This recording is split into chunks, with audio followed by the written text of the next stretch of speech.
Taking you guys on that 115 historic tour. Before we get going, I just kind of want to go over a couple things.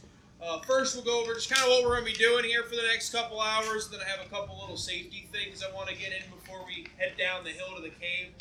When we leave, we're going to walk down this hill. It's about a quarter mile to get to the cave. We're going to stop about halfway down to finish up a little bit of safety stuff we have to go over before we get you in there. There's about 60 stairs right at the entrance of the cave. The first kind of 3/4 of a mile or so is going to be pretty open. A lot of it's going to be bigger than the stuff inside the visitor center is. We're going to take a couple stops through that section. We'll also check your tickets in the first big room, the rotunda. That's where Jeff's going to check your tickets. Make sure you have those ready for him before we get down there.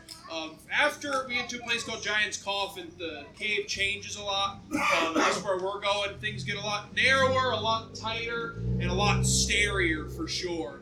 That's the kind of middle mile of stuff is where pretty much all of the stairs are going to be, or at least the vast majority of them are going to be for our tour.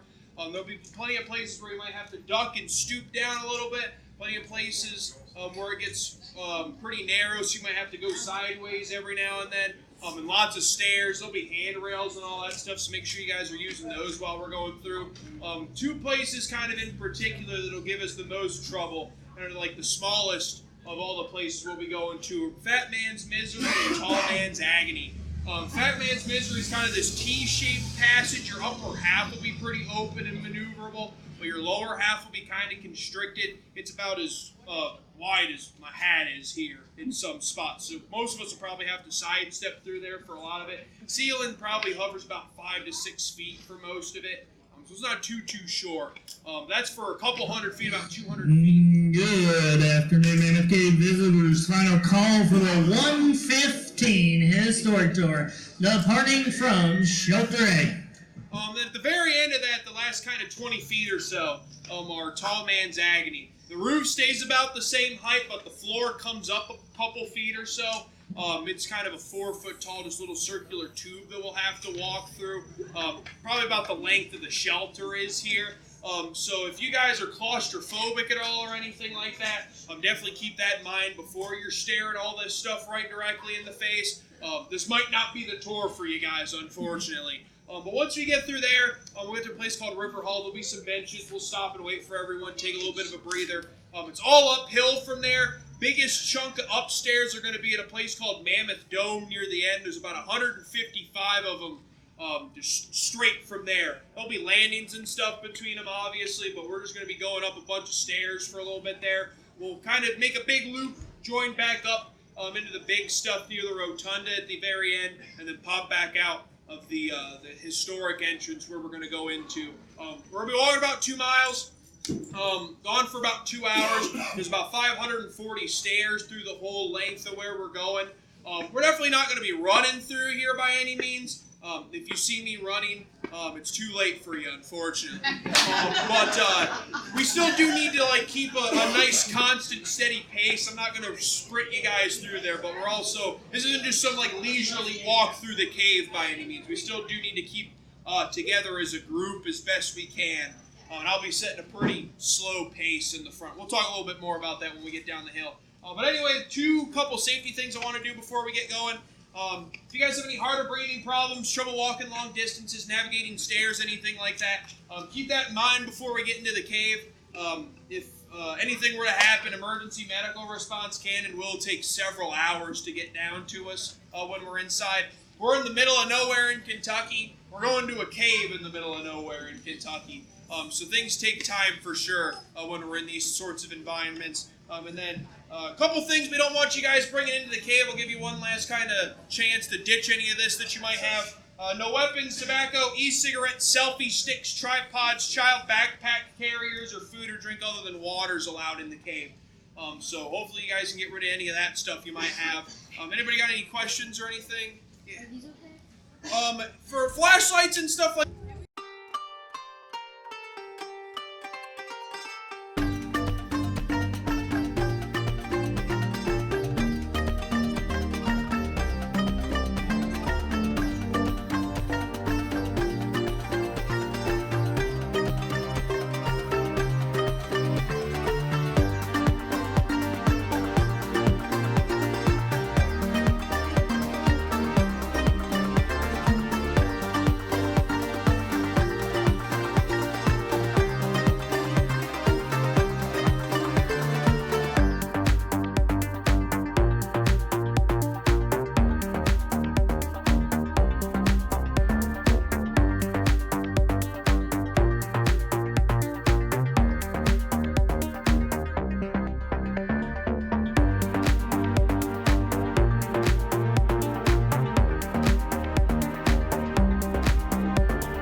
on moving down. Just make sure we leave a gap in the back for everybody coming up and down the hill.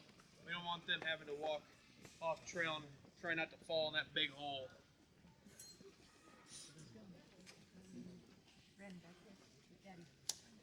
Well, we had to be careful. Don't fall down.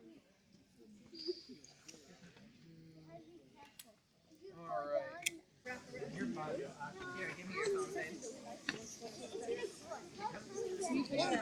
That's incredible. You have fur. You have fur.